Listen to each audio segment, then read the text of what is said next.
Assalamualaikum warahmatullahi wabarakatuh. A'udzu billahi minasy syaithanir rajim. Bismillahirrahmanirrahim. Alhamdulillahi rabbil alamin. Wa bihi nasta'inu ala umurid dunya waddin. Wassalatu wassalamu ala asyrafil anbiya'i wal mursalin Sayyidina wa maulana Muhammadin wa ala alihi wa ashabihi ajma'in. Amma ba'd. Faqad qala Allah Ta'ala fi kitabihil karim wa huwa asdaqul qailin. A'udzu billahi minasy syaithanir rajim. La yastawil ladzina amanu la yastawil ladzina ya'lamuna wal ladzina la ya'lamun.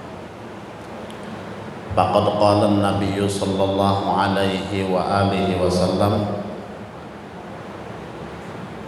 ya Aba Dzarrin, julusuka fi majlisil ilmi la tamassu qalaman wa la taktubu harfan khairul laka min an tusalliya arba raka'atin tatawwu'an. Subhanaka la ilma lana illa ma 'allamtana innaka antal alimul hakim. Tub 'alaina innaka antat tawwabur rahim. La haula wala quwwata illa billahil aliyyil azim. Pertama-tama marilah kita memanjatkan puji syukur alhamdulillah kehadirat Allah Subhanahu wa taala yang mana dengan limpahan taufik dan hidayahnya kita dapat berkumpul melaksanakan kewajiban kita kepada Allah berupa salat zuhur berjamaah dan diteruskan dengan pengajian agama. Salawat serta salam semoga selalu tercurah dan terlimpah keharibaan junjungan kita Nabi besar Muhammad sallallahu alaihi wasallam beserta keluarga, sahabat, kerabat dan pengikut beliau yang setia ila yaumil qiyamah. Semoga perkumpulan kita pada siang hari ini selalu mendapatkan limpahan rahmat dan ridha daripada Allah Subhanahu wa taala, dan semoga pula kita mendapatkan syafaat dari Nabi kita Muhammad sallallahu alaihi wasallam. Amin ya rabbal alamin. Sesuai dengan tema ilmu yang bermanfaat, sebenarnya Nabi sallallahu alaihi wasallam sudah mengajarkan kepada kita sebuah doa, dan doa itu Nabi sendiri membacanya sebanyak 2 kali setiap hari, pagi setelah sholat subuh dan sore setelah sholat asar. Nabi Shallallahu Alaihi Wasallam beliau mengucapkan dan mengajarkan kepada kita sebuah doa meminta dan permohonan kepada Allah Subhanahu wa taala. Allahumma inni as'aluka ilman nafi'a. Ya Allah, hamba meminta kepada Engkau ilmu yang bermanfaat. Kemudian yang kedua, Nabi sallallahu alaihi wasallam mengajarkan kepada kita setelah ilmu yang bermanfaat, warizqan wasi'an halalan thayyiban. Dari ilmu yang bermanfaat akan mendapatkan rezeki yang halal, luas lagi berberkah. Dan yang ketiga, setelah ilmu yang bermanfaat dipinta, hingga yang kedua mendapatkan rezeki yang luas, halal lagi berberkah.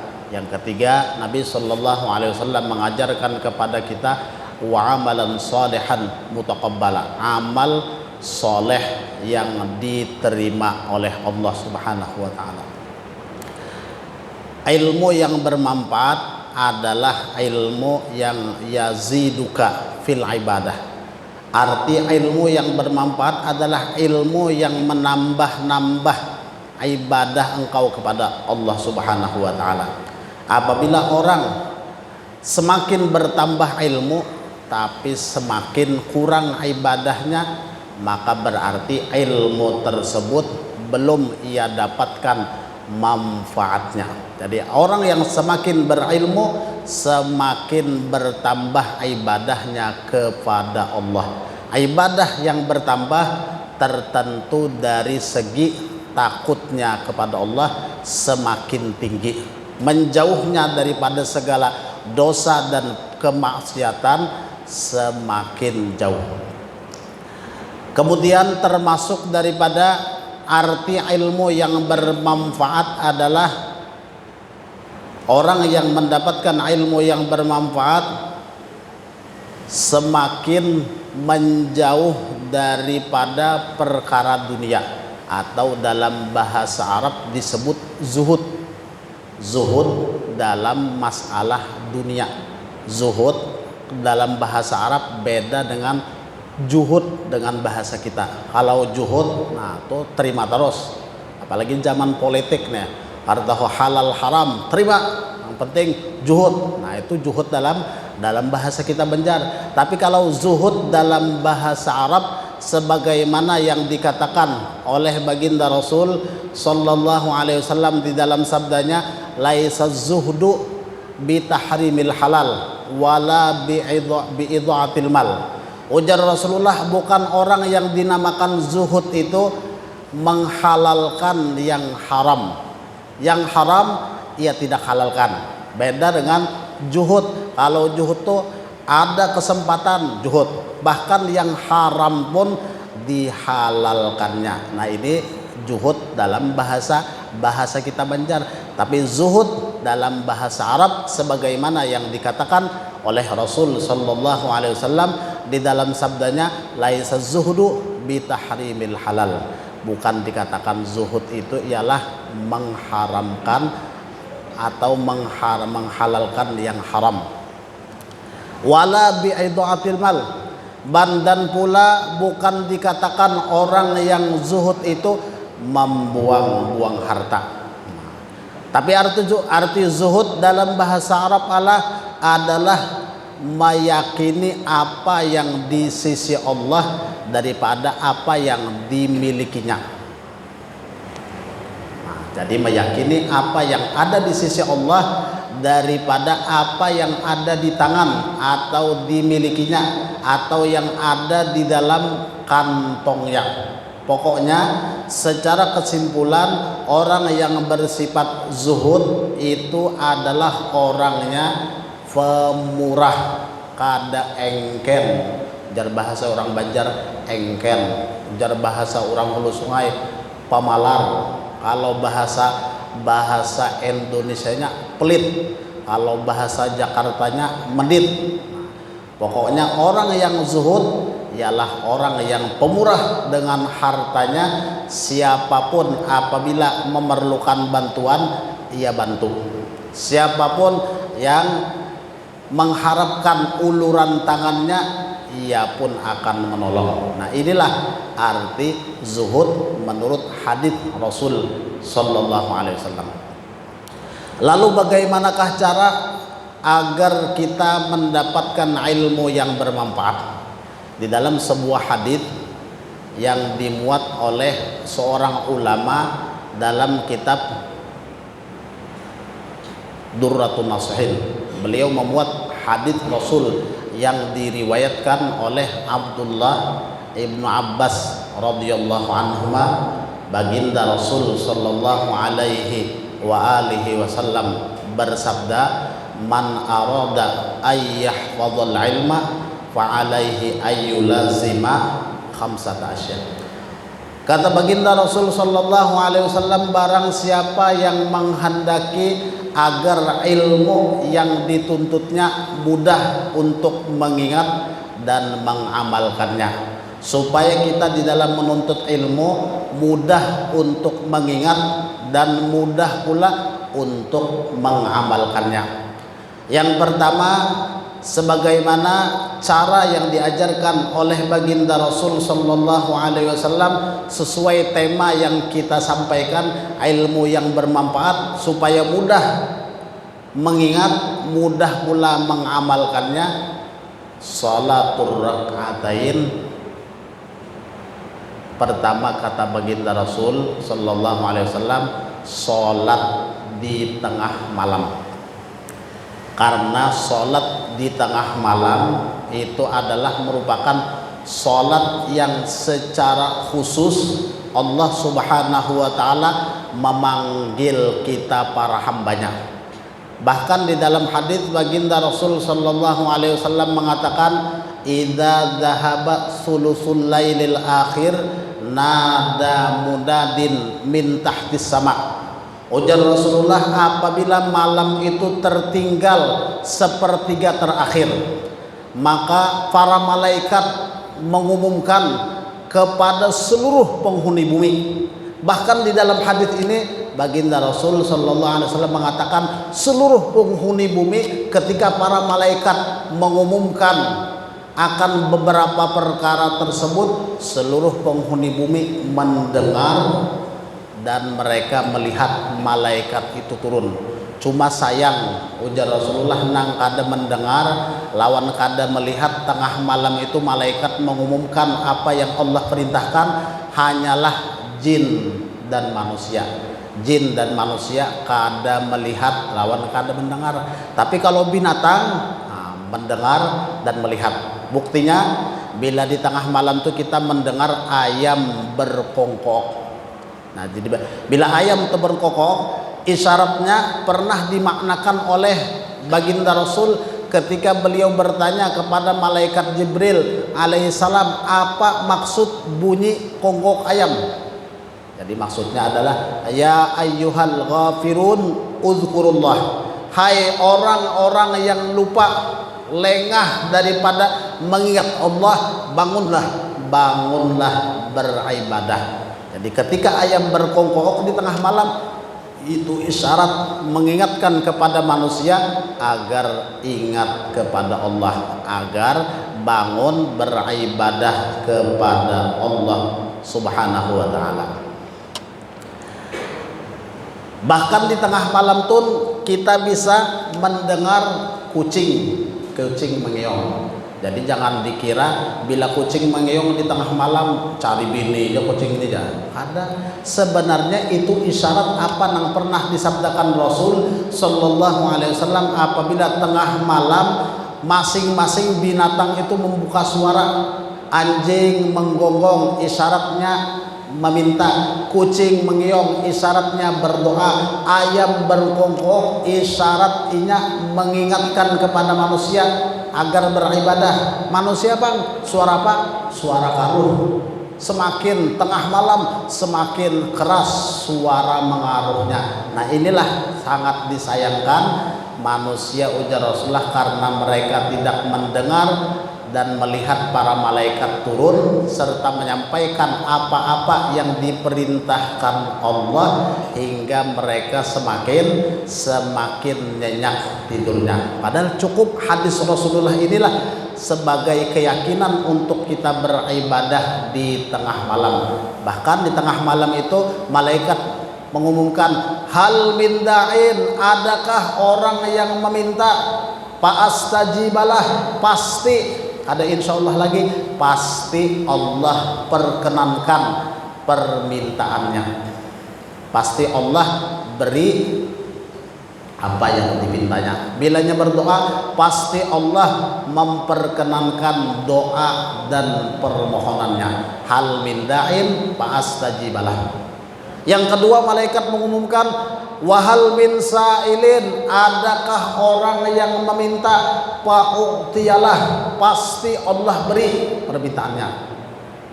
Kita sudah tentu selalu banyak yang kita harapkan yang belum diberi oleh Allah, maka gunakan waktu tengah malam untuk kita meminta dan memohon kepada Allah apa yang kita harapkan. Jika orang misalkan hidup sebatang kara, belum berkeluarga, jangan beranak, bebini jabalung, minta tengah malam. Di tengah malam itu apapun yang kita minta pasti kada insya Allah lagi, pasti Allah beri permintaannya. Wahal min da'in, adakah orang yang berdoa, pasti Allah perkenankan doa dan permohonannya. Kemudian yang ketiga, wahal min taibin au mustaghfirin, adakah orang yang bertaubat, orang yang meminta ampun, fa'atuba fa'aghfira ilaih, pasti Allah terima taubatnya dan Allah ampuni dosa dan kesalahannya. Bahkan di dalam Al-Quran surah Al-Isra ayat 80, Allah Subhanahu wa Ta'ala mengajarkan langsung doa dan permohonan apakah yang kita minta ketika di tengah malam. Kita ingat waktu belajar tafsir, waktu masih sekolah di Darussalam, itu ujar guru, catat nangaina. Ini doa yang kita pinta di tengah malam yang secara langsung Allah sendiri yang mengajarkan. Surah Al-Isra ayat 80. Periksa kalian di rumah. Rabbi adkhilni mudkhala sidqin wa akhrijni mukhraja sidqin waj'alni min ladunka sultanan nasira. Nah, sebelum ayat itu Allah Subhanahu wa taala perintahkan wa minal laili fatahajjad bihi nafilatan laka asa ayyab'atsaka rabbuka maqaman mahmuda. Sebagian malam hendaklah engkau bangun ibadah. Bila di waktu malam itu ibadah sholat, lalu dinamakan sholat tahajud. Atau misalkan bibinian kadakawa sembahyang karena ada halangan. Jadi bila bibinian misalkan ada halangan, dilarang sembahyang di saat kedatangan haid, datang bulan, maka tetap bangun meminta dan memohon kepada Allah, karena secara langsung Allah memberi. Bukan hanya sholat ibadah yang dikerjakan di tengah malam pun, ada pula ibadah yang lain. Apa? Berdoa. Berdoa pasti Allah perkenankan doanya. Minta pasti Allah beri permintaannya. Beristighfar, minta ampun, pasti Allah ampuni dosa dan kesalahannya. Bahkan bertaubat, pasti Allah terima taubatnya apabila dilakukan di tengah malam. Nah, kunci agar kita mudah bangun tengah malam itu dijelaskan oleh Imam Zainuddin Al-Malibari. Sebelum kita tidur baca 4 ayat surah Al-Kahfi, ayat 107, 108, 109, 110. Nah, dibaca ayat tuh. Innal ladzina amanu wa 'amilus solihati kanat lahum jannatul firdausi nuzula khalidina fiha la yabghuna 'anha hiwala qul law kana al bahru midadan li kalimati rabbi lanafidal bahru qabla an tanfada kalimatu rabbi walau ji'na bimithlihi madada qul innama ana basharun mithlukum yuha ilayya annama ilahukum ilahun wahid faman kana yarju liqa'a rabbih falyamal 'amalan shalihan wa la yusyrik bi'ibadati rabbih ahada. Nah, dibaca ada mungkin itu kurang panjang banget ayatnya, ada hafal kan, disuruh hafal, disuruh membaca. Makanya sebelum kita tidur alangkah baiknya baginda Rasul sallallahu alaihi wasallam menganjurkan kita berwudu. Sebelum tidur berwudu, buka Al-Qur'an surah Al-Kahfi ayat 107, 108, 109, 110 kita baca. Kemudian kita meminta kepada Allah, ya Allah bangunkan ulun di jam yang paling engkau senangi. Mun kita menentukan jamnya, ya Allah bangunkan ulun jam 2. Sekali dia menggunakan jam 2 menawar, sekali dia menggunakan jam 2 manawar.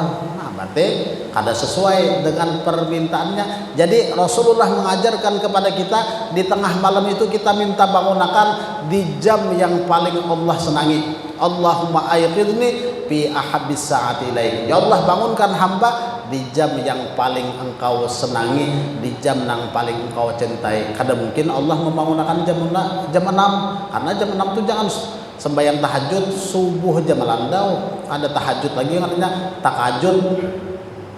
Nah, jadi apabila kita ingin agar terbangun di tengah malam, mudah melaksanakan ibadah, sebelum tidur kita ambil air wudhu, kita buka Al-Quran, baca surah Al-Kahfi ayat 107, 108, 109 dan 110. Kemudian kita meminta kepada Allah dibangunkan di jam yang paling Allah senangi. Jangan kita menentukan jamnya, mun kita menentukan jamnya kebiasaan kita manusia ini suka menawar atau suka menunda waktu dan kesempatan. Kenapa jadi manusia itu kadang-kadang bangun tengah malam suka menunda? Karena di dalam hadis Nabi SAW sudah mengatakan idana ma'ahadukum yaqidu syaitan bi thalathi uqadin. Ujar Rasulullah, apabila tidur salah seorang di antara kalian, syaitan itu mengikat dengan 3 ikatan. Jadi melepaskan 3 ikatan ini nang kita usahakan lebih dahulu. Wa idza stayqadha, apabila bangun daripada tidur, kita lepaskan ikatan yang pertama dengan membaca alhamdulillahilladzi ahyana ba'dama amatana wa ilaihin nusyur. Segala puji bagi Allah yang menghidupkan sesudah mematikan. Jadi sebenarnya kita bangun daripada tidur itu pada hakikatnya bangkit kembali dari kematian, dihidupkan kembali. Tapi kadang-kadang manusia padahal sudah tahu waktu bangun kuring itu pada hakikatnya dihidupkan dari kematian, hendak memati pulang. Nang banyak tadi jam 2 dibangunkan, kain aja jam 3 bermati pulang, musiah langsung mati. Musiah langsung mati karena di dalam hadis Nabi SAW mengatakan an-naum akhul maut. Ujar Rasulullah, tidur itu saudaranya mati. Bilanya kada bangun lagi berarti orang tuh mati. Nah, kemudian ikatan yang kedua kita lepaskan dengan apa? Dengan cara berwudu. Nah, setelah kita ambil air wudu, maka ikatan yang kedua dapat kita lepaskan. In halat uqdatun tsaniyah. Kemudian apabila kita laksanakan sholat di tengah malam, in halak uqdatun tsaniyah, maka kata Rasulullah, lepaslah ikatan yang ketiga. Maka orang yang sudah lepas daripada 3 ikatan syaitan, maka ia akan mendapatkan kemudahan dan kerajinan dalam beribadah kepada Allah Subhanahu wa taala. Siapapun orangnya, bila di tengah malam itu kuring, maka ia akan diikat syaitan. Apabila kita ingin tidak diikat syaitan ketika hendak tidur, itu pula diajarkan Rasulullah, sebelum kuring kita baca ayatul kursi. Sebelum kuring kita baca ayat kursi, niscaya syaitan tidak akan dapat mengikat kita, dan kita pun mudah untuk bangun di tengah malam dalam rangka beribadah kepada Allah Subhanahu wa taala. Nah, kemudian cara yang kedua yang diajarkan oleh baginda Rasul sallallahu alaihi wasallam agar kita mudah mengamalkan ilmu dan mudah mengingatnya. Yang kedua adalah dawamul wudu, selalu mengakali wudu. Dan wudu ini memang sudah diajarkan oleh baginda Rasul sallallahu alaihi wasallam kepada kita para sahabatnya, kepada kita umatnya. Tertentu para sahabat, ada sahabat yang selalu dalam keadaan wudu. Bahkan di dalam hadis baginda Rasul sallallahu alaihi wasallam mengatakan, sabaqatni Bilal fil jannah. Ujar Rasulullah, Bilal ini mendahului aku ke surga. Jadi ujar Rasulullah, Bilal ikam mendahului aku ke surga. Apa amalan ikam Bilal? Jadi sampai ketika aku ditampakkan oleh Allah surga dan aku masuk ke dalamnya, ternyata engkau sudah ada di dalamnya lebih dahulu. Ketika baginda Rasul sallallahu alaihi wasallam menanya Sayyidina Bilal bin Rabah radhiyallahu an, apa amalan jadi sampai Bilal mendahului aku ke dalam surga? Maka ujar Sayyidina Bilal radhiyallahu an mengatakan, ya Rasulullah, ma ahdatsu illa tawaddatu. Ulun Rasulullah kada ada amalan yang lain selain bila batal berwudu. Bila batal berwudu. Lain kita ini bila gatal digaru. Ada Bilal batal berwudu. Selesai berwudu, kemudian Sayyidina Bilal radhiyallahu an melaksanakan sholat sunnatul wudu. Nah, itu amalan Bilal yang membuat beliau sampai-sampai dikatakan oleh baginda Rasul, sabaqatni Bilal fil jannah. Bilal mendahului aku masuk ke dalam surga. Karena apa? Amalan Sayyidina Bilal selalu dalam keadaan berwudu.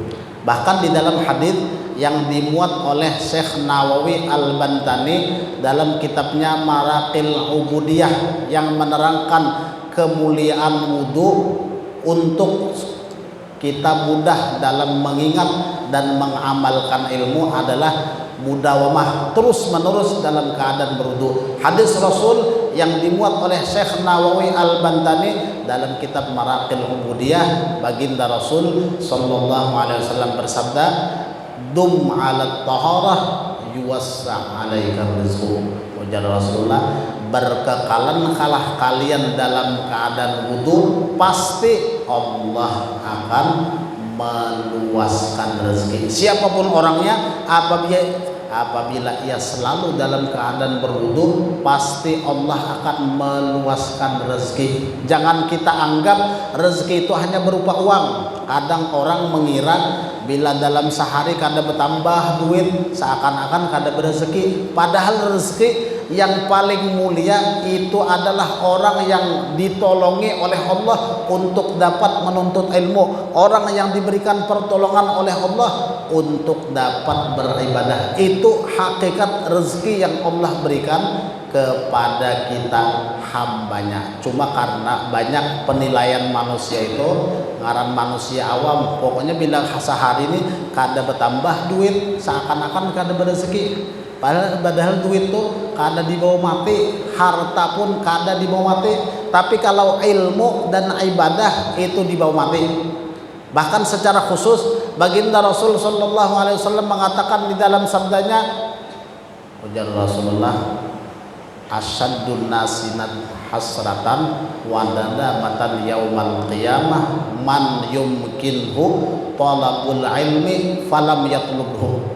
Sepaling panjang penyesalan manusia nanti pada hari kiamat yang mereka sewaktu hidup di dunia diberikan kesempatan untuk menuntut ilmu, tapi mereka tinggalkan. Itu paling panjang penyesalan, cuma di hari kiamat. Penyesalannya di hari kiamat.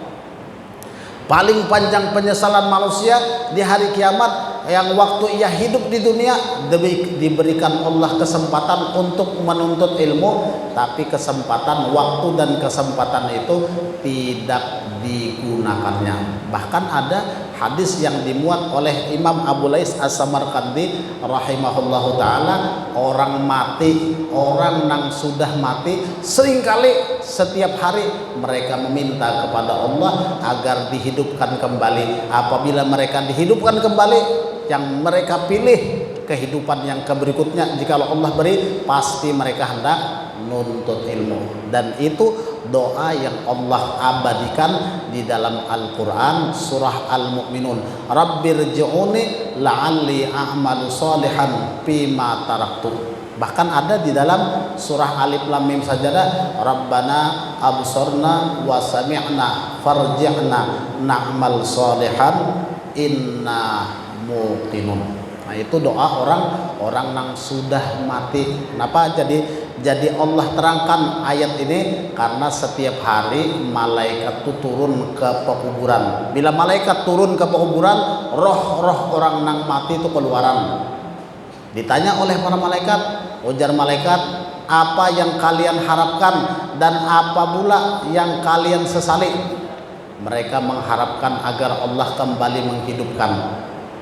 Dan yang mereka sesali, kenapa waktu dahulu hidup di dunia, waktu dan kesempatan yang Allah berikan mereka sia-siakan. Pokoknya malaikat bila kami dihidupkan Allah Ta'ala, pasti orang mati itu aniku pasti, ya sudah mati, pasti kami akan gunakan kehidupan yang kedua secara khusus untuk menuntut ilmu. Tapi sayang mereka tidak diberi kesempatan hidup yang kedua. Jadi mumpung kita nang masih hidup nih, gunakan waktu dan kesempatan secara khusus untuk menuntut ilmu.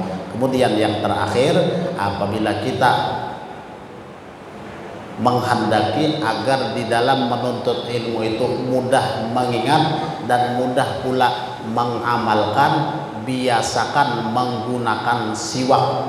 Nah, siwak itu secara khusus dalam kitab Khasaisun Nabawiyah Al-Imam Abdurrahman As-Sayuti, beliau memuat sebuah hadis yang mana baginda Rasul sallallahu alaihi wasallam mengatakan, salah satu wajibun alayya wa sunnatun lakum. 3 ujar Rasulullah nang diwajibkan atasku, sunat bagi kalian. Salah satu nang 3 itu adalah selalu menggunakan siwak.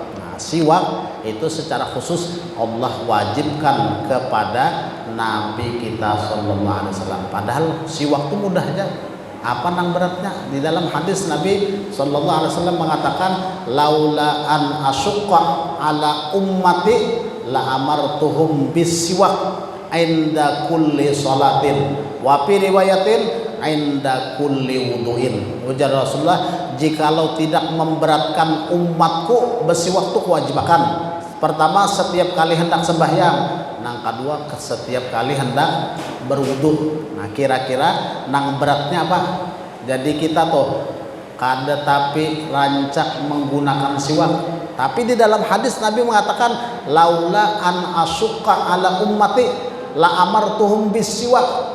Jikalau tidak memberatkan kepada umatku, kewajibkan ya Rasulullah bersiwak tuh.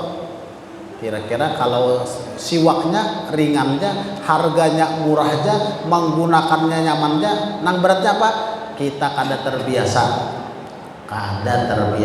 Padahal siwaknya murah, ringan, mengerjakannya mudah. Cuma karena kita tidak terbiasa, itulah nang terasa berat.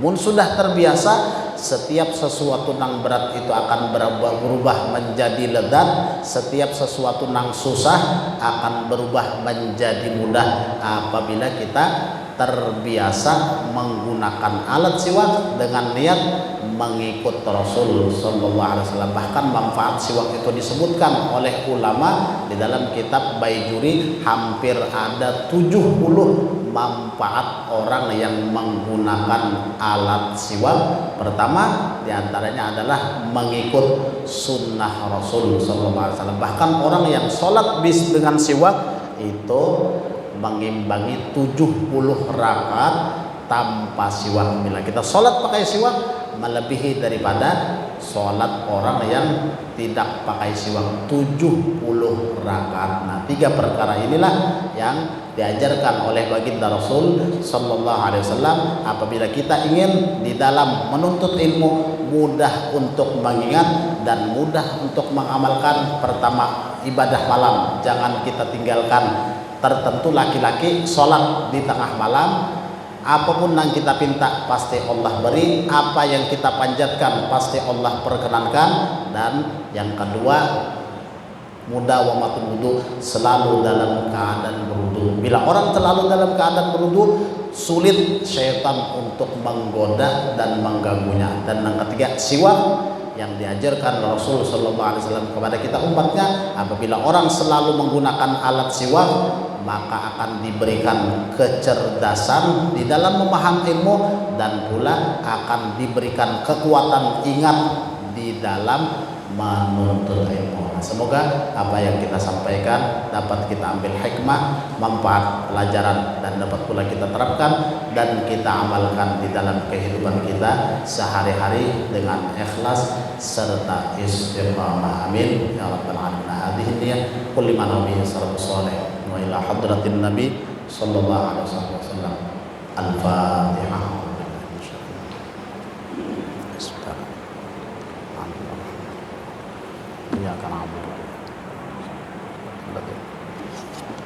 Bismillahirrahmanirrahim. Alhamdulillahirabbil alamin. Allahumma shalli wa sallim wa barik ala sayyidina maulana Muhammadin wa ala alihi washabbihi ajma'in. Allahumma inna nas'aluka ilman nafi'an wa amalan shalihan mutaqabbala wa rizqan wasi'an halalan tayyiban mubarakan qalban khashi'an mutawaddi'an wa yaqinan shadiqan wa shifaa'an min kulli maradin wa Allahumma inna qad istawda'naka ma 'allamtana fardud 'inda ihtiyajina ilaiha wa la tansahu lana ya arhamar rahimin. Rabbana taqabbal minna innaka antas samiul alim wa tub 'alaina innaka antat tawwabur rahim. Rabbana atina fid dunya hasanah wa fil akhirati hasanah wa qina adzabannar. Waghfir lana wa liwalidina wa lijami'il masyayikhina wal muslimin. Wassallallahu ala sayyidina Muhammadin wa ala alihi wasallam. Qaddi subhana rabbika rabbil izzati amma yasifun. Salamun alal mursalin. Alhamdulillahi rabbil alamin. Qabbalallahu minkum.